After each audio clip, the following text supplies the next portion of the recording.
Good evening, everybody. Welcome to another edition of Fresh Brewed Kentucky Politics. I'm sure we have a lot to talk about today.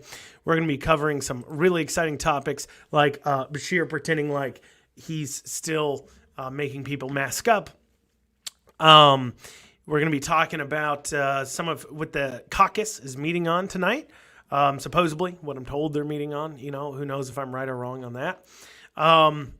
We might even talk a little bit about government spending and taxpayer-funded lobbying. We're going to talk about the impeachment findings just a little bit because I want to arm you guys. So when you're speaking with these legislators who have, quite frankly, so screwed over Kentucky by not impeaching the governor, you know what to say to them. There's some talk of our cost bill coming in on the impeachment, so we'll talk about what I know there.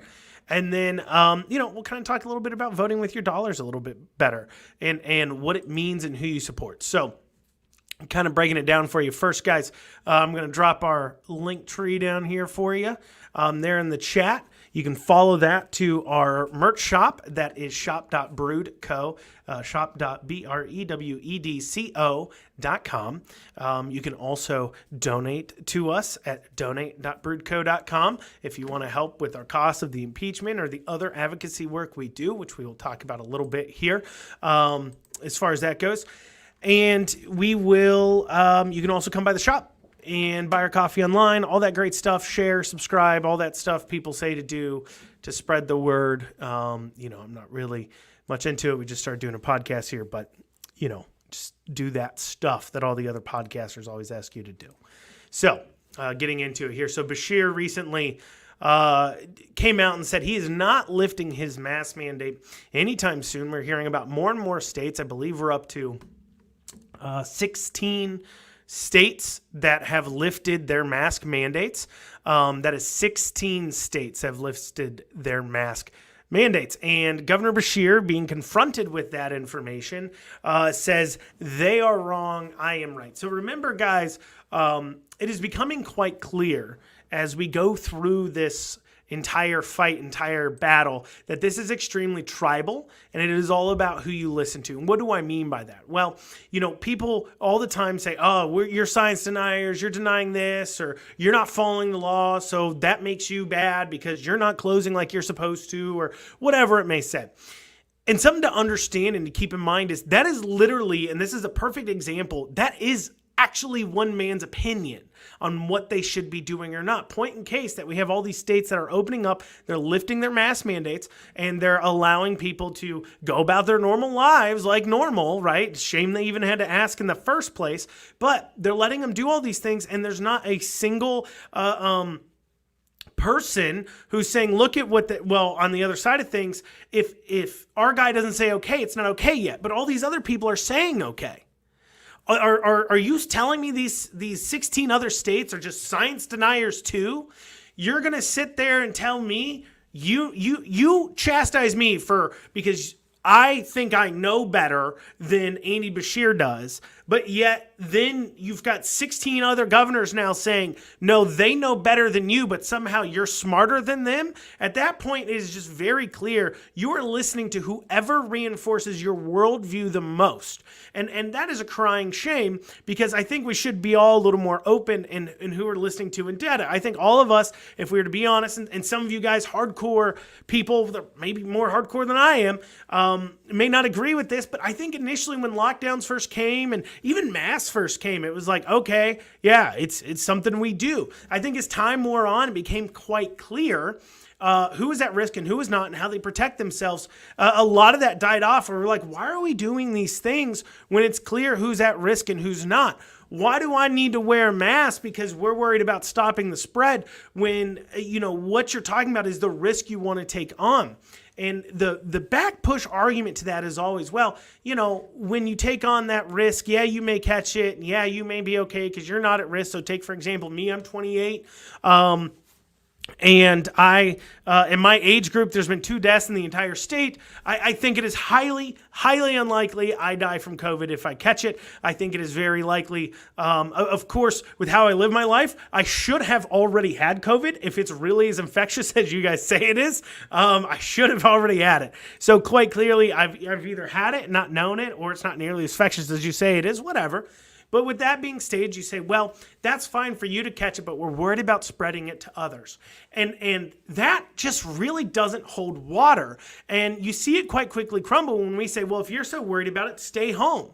They say, well, but you can transfer it to other people. How am I going to transfer it to other people? In order for me to transfer it to you, you have to be in the same place I am. If you're so worried about catching COVID that if you catch this incredibly infectious disease that is spreading like crazy and it's dropping people in your mind like flies, and you think you're super at risk for it, if you think you are really at risk for it, or you're really worried about catching it, you need to take some life choices there. You need to look around and say, oh gosh, do I really need to go to the grocery store? Or do I want to use Instacart? Do I really need to go to the grocery store? Or do I want to use curbside? Do I really need to go get that cup of coffee from Brewed? Or maybe I should just make it at home and stay home if I'm so worried about it, right? If you are that worried about catching COVID that you feel at this time, with this many cases, we have 4.4 million people in this entire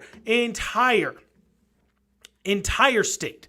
And if you're that worried about the very small percentage that supposedly actively have COVID. I mean, we've already had, 400? How many cases have we already had? Something like 400,000 positive cases. Is that correct?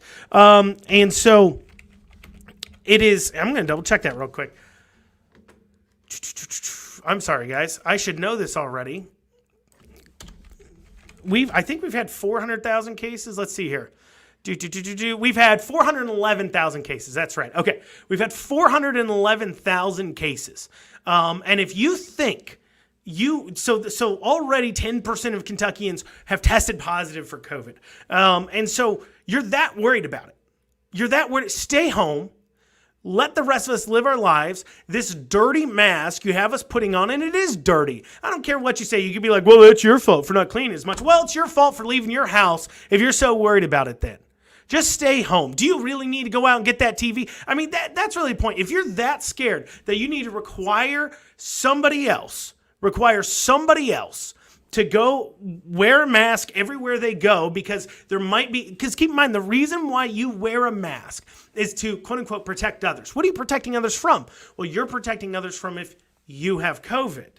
See, you've been wearing a mask for the last 8-9 months because at some point in that 8-9 months, there might have been 5 days where you've had this magical disease that's killing everyone, but somehow you have it and you don't know it. And at the same time, you might spread it. So you got to wear this mask everywhere. And in turn, what we're seeing is you're wearing really dirty masks. You're touching your face all the time. In fact, Dr. Fauci even felt the same way. He even wrote papers about how masks may have contributed to the Spanish flu. And so, it's like they act like it's settled science that, okay, if you wear this mask, no. Up until this pandemic, it was not settled science on it. And suddenly it all changed. And I think it's really about security theater, me personally. The longer this has gone on, the more I've seen there is no correlation between when you see states like Florida that haven't had mask mandates and California, and you're seeing such similar numbers. And even when they required masks, you didn't see a drop in infection rate. I didn't. I don't know if you guys did. You think you'd see some drop? You never saw a drop. You never saw it taking effect. Actually, in fact, we're seeing a drop now. And if anything, people are wearing masks less and less and less. And yet we're seeing a drop. It just doesn't appear to be effective. And the attack on that is always, well, that's because not everybody's complacent. Yeah, I understand that. But listen, at least initially, I guarantee you 95% of people were wearing masks when they were first told. 95% of people wear a mask when they were first told to. I guarantee it. And I'm sorry, but if 95, even if half the people were wearing a mask everywhere they go like they were supposed to initially, you would still see some drop. Surely. But you just didn't really see it. And it becomes quite clear when we have such a low infection rate, lower than, I think it's been a long time, lower than when the mask mandate was first put in place, but yet we're not lifting the mask mandate. Listen, it's not sneaking up on people. They know COVID exists. Lift the mask mandate, and on the flip side too, at the same time, let's just go ahead. I mean, people are just not wearing masks. They just aren't. It is the truth. People are not wearing masks. Any store you go into a Walmart, you'll see 5, 10, 20 people not wearing a mask. You just see them not wearing a mask. It's becoming impossible to enforce, especially now. Now, what I think is after the legislation leaves session, we're going to see the enforcers roll out a lot more on this because they're not worried about the repercussions legislators might be getting. I think that's why we're not seeing as much right now. But it's just, I'm sorry, it's just not sitting there, and it's tone deaf when you see all these other states opening up and you're still sitting there, and it makes it very clear, especially when the majority of Kentuckians, listen, like I said, you want to wear a mask? You can wear a mask. That's okay. You can do that, right? People are getting vaccinated. They can do that. You don't want to wear masks. You don't want to be around people not wearing masks. Stay home. Just stay home. It's easy. It's really simple. Just stay home. Just stay home. That's it. That's all you got to do. But that's, on masks, right? And like I said, my staff will wear a mask if people come in and ask them to wear a mask while they're serving you. They've been instructed to wear a mask if people ask them to. As part of our HB1 plan. I have there's a COVID testing site, funny enough, kind of near Brewed up front. And if a COVID tester comes in, I sure hope they wear a mask, right? Because they're in a lot higher risk than the normal human being is. And that's just using common sense to say, hey, if I'm in a high-risk area, if I'm around high-risk people, if I'm coming in contact a lot with high risk, then, maybe I should just be a little more careful. And those are all decisions you make. You know what the risk is. And I don't know who needs to hear this out there. And I know this isn't necessarily the most popular subject in the world, but I don't know who needs to hear this. The government is not in charge of keeping you safe. The government is just not in charge. It is not their job to keep you safe. It is their job to essentially, as it was imagined by our founders, to enforce contracts, provide basic services, such mainly just enforcing of the Constitution, right? Their job is not to ensure that you don't do something dumb and possibly kill yourself. It really isn't their job.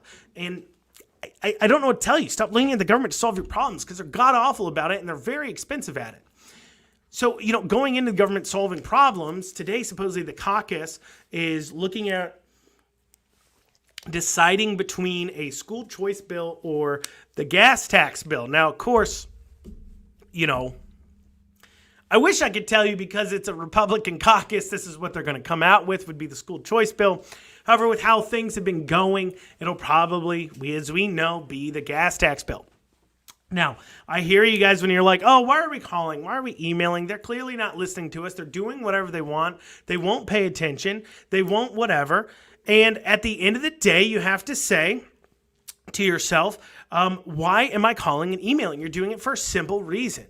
We are demonstrating there's a large amount of pissed off people. That's the first thing we're doing, guys. This process is very simple. We voice our opinions, and we need to voice them often and loud. When you vote is not when your voice is heard. That's when you punish them for not listening to you. Your voice is heard when they're in legislative session, and you yell as loud as you can. You call, you email. I get it. They're not listening. I don't care. We're still going to call and email. We're still going to do everything we can to advocate for the correct bills to be passed, so that way, as we work them out of office, they understand that if I have this many pissed off people call me about an issue, I don't pass it. And as you start removing them from office, you start having more control over what's going on. The quote-unquote extremists, the DSA, the Democratic Socialists of America, of the left have been doing it for a while now, and we're seeing how that's pushing them left.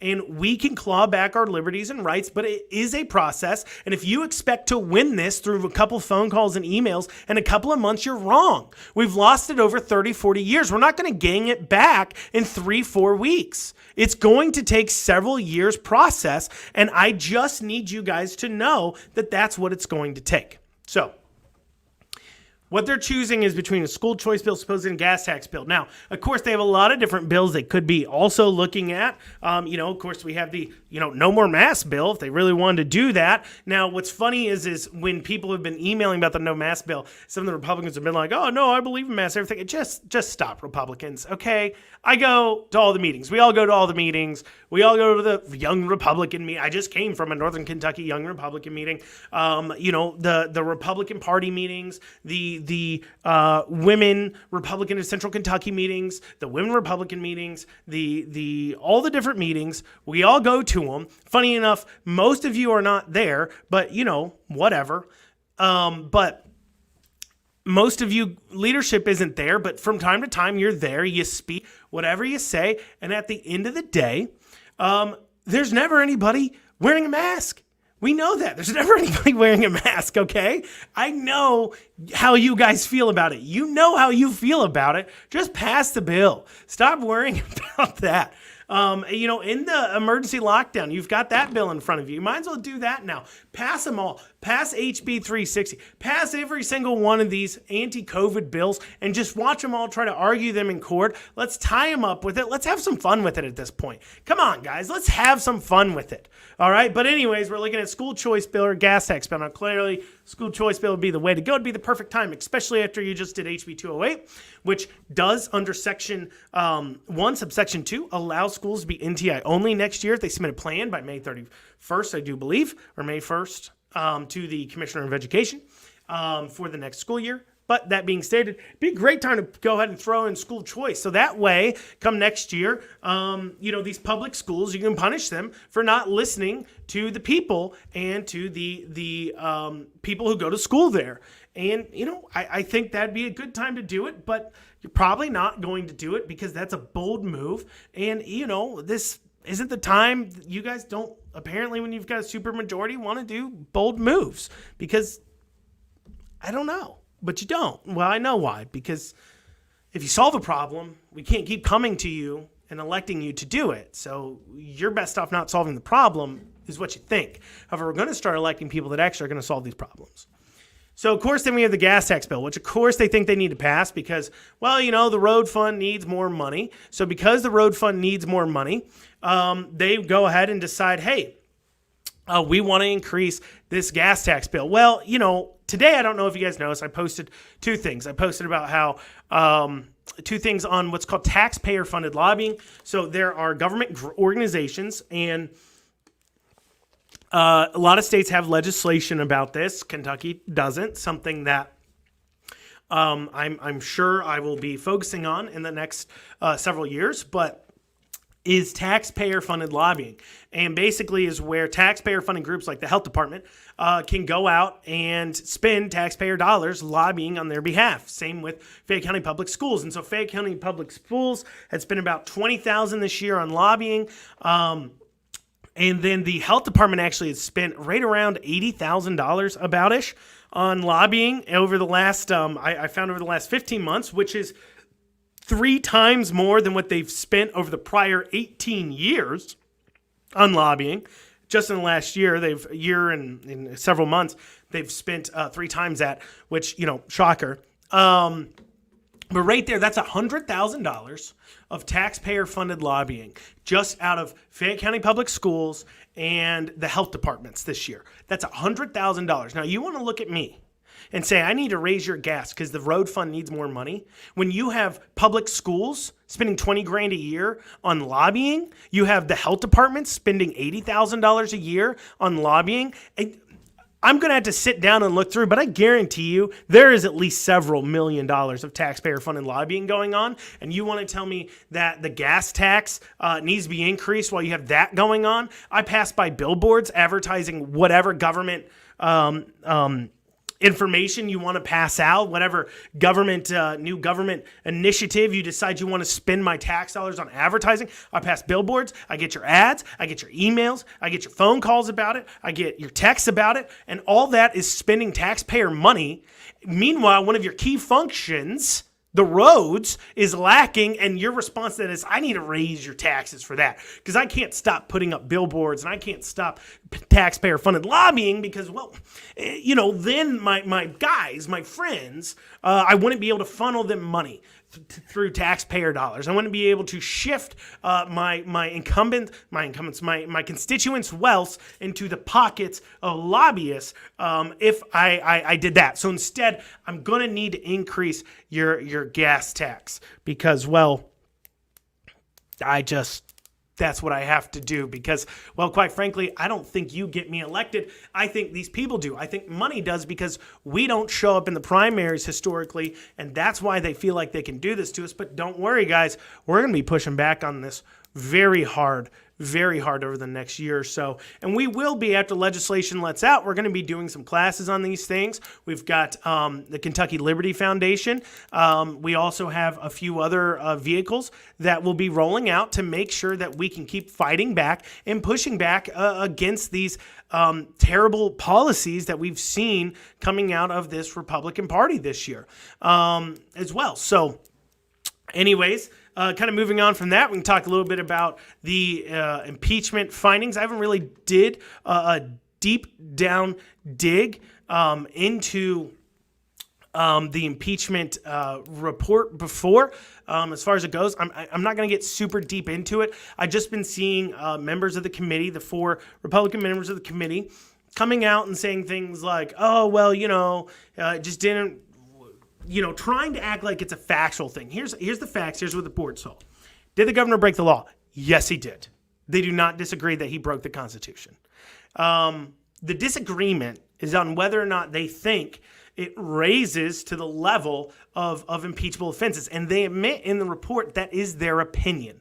It is of their opinion that the governor can break the Constitution and it's not impeachable. Now, historically speaking, there's issues where sometimes government officials overstep a line, and the whole litmus test is, did they do it on accident or not? The key thing to understand and why we are telling them to call witnesses and what they were supposedly supposed to be investigating that they never actually fully did was whether or not the governor knowingly violated First Amendment rights. See, it's a different thing to be in whoopsies, to be an accident. But if you say, I know this is a First Amendment rights violation, but I'm going to do it anyways, and if that's recorded down and there's witnesses to that, that's a whole different animal than a whoopsies. That is you on purpose breaking the law. And that is a big problem. And in fact, like I said, the treasurer, Allison Ball, she found that is the case, that there was communication saying he knowingly violated the First Amendment. In fact, Sixth Circuit Court says, hey, we definitely see some indications that he knowingly violated the First Amendment. And so they didn't fully investigate how knowingly he did. I think it is because, once again, the Republican Party of Kentucky leadership did not want that impeached because, once again, they want the big bad wolf of Beshear to keep running against over the next several years. Like I said, I think that will blow up in their face because blame has shifted. It is now everything Beshear does that is wrong will always be also put on the Republicans for not impeaching him. And so that's a big problem for you guys. I think you're underestimating what kind of problem that's going to be.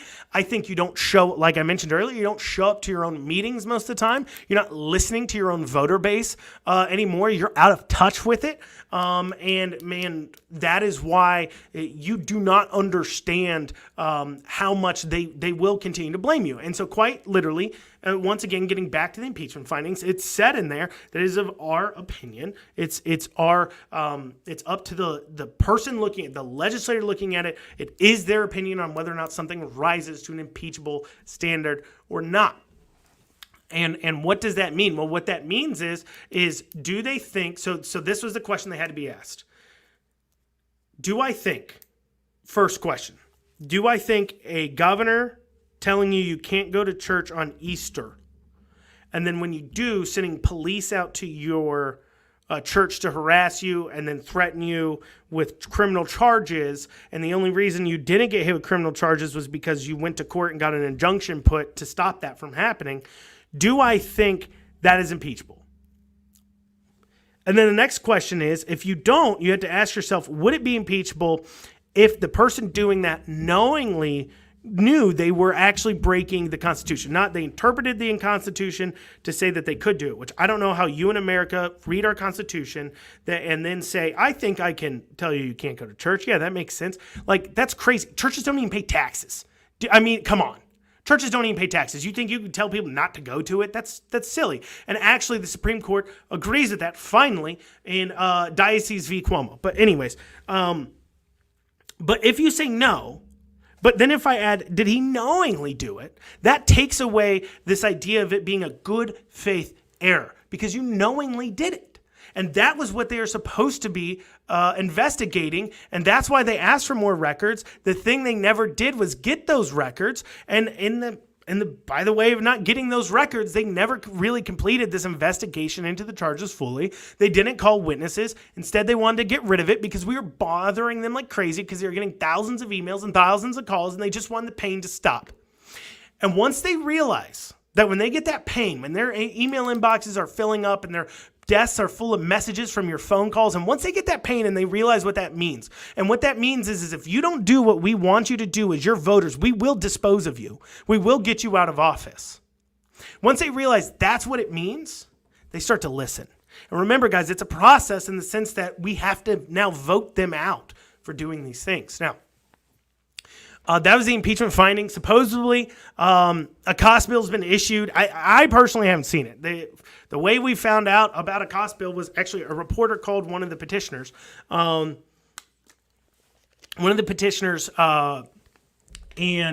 they told him, and it's right at, they said it's like $17,750 right now. Now, of course, we're going to appeal that and break that down. And then that supposedly, I guess, gets split amongst the four petitioners. I'm going to be 100% honest with you guys. As you guys know, we have our donation link up. My portion of it then would be right around about $4,500. I'm going to be honest with you. We have raised beyond that. We've raised right around $7,000. So my portion I can cover, and I can help cover another guy's portion. So if you want to donate to help cover that cost, you're not doing it for me. I want to make that clear. Who you're doing it for is the other petitioners, and you're helping out with that cost bill on their behalf. You're not doing it for me, so don't worry about it on my count. If you want to do it to support me, great. But I just want you to know the money's not going to me. It's going to the cost bill, and it is going to cover the cost bill for these other guys. You guys have already donated enough that my cost bill is covered, and a few more $1,000 to help somebody else start to cover their cost bill. So if you guys want to help, you can do that at donate.broodco.com. Donate.brewedco.com. You can do that there, but you don't feel like you necessarily have to. It is a fight that we decided we wanted to take on, and it is definitely not something you have to help with. That it was just a long shot to impeach a governor that we knew would probably not work, but at least we did more to try to stop tyranny in this state than the entire Republican or Democrat Party combined have done. And we're not even in office. So that tells you that you citizens do have some power, and we can fight. Now, I talk a little more nationally, I guess. We need to start voting with our dollars more. And what do I mean by that? I mean, companies are political, whether you like it or not. So, for an example, a company that the owners of it support and donate to a certain political cause. So for an example, perfect example, here in Kentucky, and listen, I'm not saying, local companies are great local companies. I'm not saying anything, and don't take this as a notion to necessarily protest anybody, but something to understand. A company like West 6 Brewing. One of the owners of West 6 Brewing is Ben Self. Ben Self, up until recently, last couple of months, was the state DNC chair for the Democratic Party. Okay, so when West 6, I'm sure he donates quite a lot to the Democratic Party. So if you don't want to support the Democratic Party, you need to be aware of what the owners of companies do. Because when you buy that product, you are providing dollars into their pockets that then they can turn around and support causes that you don't agree with. And I'm saying voting with your dollars more, and I wouldn't be a proponent of this if it didn't start already. right? If it didn't become a thing where already the cancel culture already exists, as you guys know, the reason why we are the way we are is because we not only try to be canceled by the governor in a way, but we try to be canceled by the community. And instead of shrinking, we actually leaned farther into it. And we said, no, I don't care if I lose everything. I'm not going to be told what to do anymore. I'm tired of being told what to do. I'm tired of trying to hide my beliefs. I was even talking to somebody today at a meeting, and they were talking about how they, normally put a bumper sticker on their car. And this year they for whatever candidates they wanted to support. And this year they felt like it was just not tenable, and they didn't want to do it. And that feeling is being created, is already here, and we can't ignore that.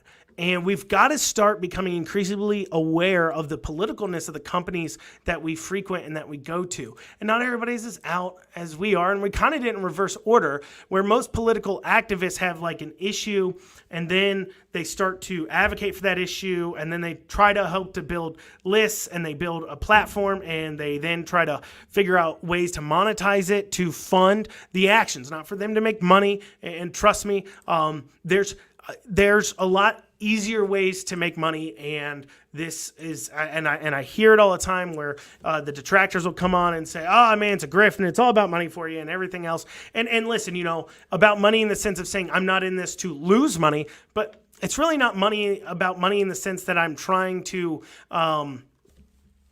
I'm trying to make it rich off a political stance. It's more so that I was faced with a choice when they tried to close my business. And remember, business owners, we build a business to hand off to our children. And I have a son, and we want to hand off to our children because we want them to be better off than when we started. And it became an opportunity because we built a platform and a voice to make the world a little bit better for everybody else. And you may disagree with our stance, and that's okay. And you may think I'm making the world worse, though I literally don't understand how taking away your ability to control others makes the world worse. If anything, that makes the world better. But, whatever. In your weird world, to those that don't like what we're doing, I'm sure that somehow, some way, because you don't get to control others, you think that's the terrible thing. And I'm sorry to tell you, but it's always good when other people don't get to control others. But anyways, and so it's an opportunity to make the world a generally better place. And so, it's not really in it for the money, but we did do it a little reverse way, where most of the time advocacy comes first. We've kind of got notoriety and we're thrown into it. And then advocacy came when we found our platform, and we were able to talk about things that, we'd always had feelings about. And so, companies are becoming increasingly political, however, and we need to start voting with our dollars, because the threat of losing business is what's causing them to behave this way. I mean, Amazon is literally like, by the way, Dr. Seuss is being canceled. Meanwhile, Amazon's still selling is still selling Mein Kampf from Hitler. So, that's something to keep you in mind. As they're canceling books, Hitler's still, his literally, you want to talk about hate speech, literally hate speech. That is hate speech. Is still being sold on Amazon, but whatever. We're going to cancel these other books. But anyways, and when you see companies start doing that, you have to start voting with your dollars, and it's very difficult, and it's very hard. And I understand that 100%. I really do. However, if we want to make a change, we got to start fighting. We got to start fighting in the trenches and fighting the same way they are. And that's what I have to tell you there. So there you guys go. There's my show for the day. Feel free to comment. The podcast is on Spotify. You can check that out. We're on YouTube too as well. Donate, comment, shop, whatever you want to do. Support us. If you hate us, thanks for watching 34 minutes and listening to 34 minutes of me running my mouth. What's that say about you, though, that you hate me and listen to 34 minutes of it? Anyways, have a great day, everybody.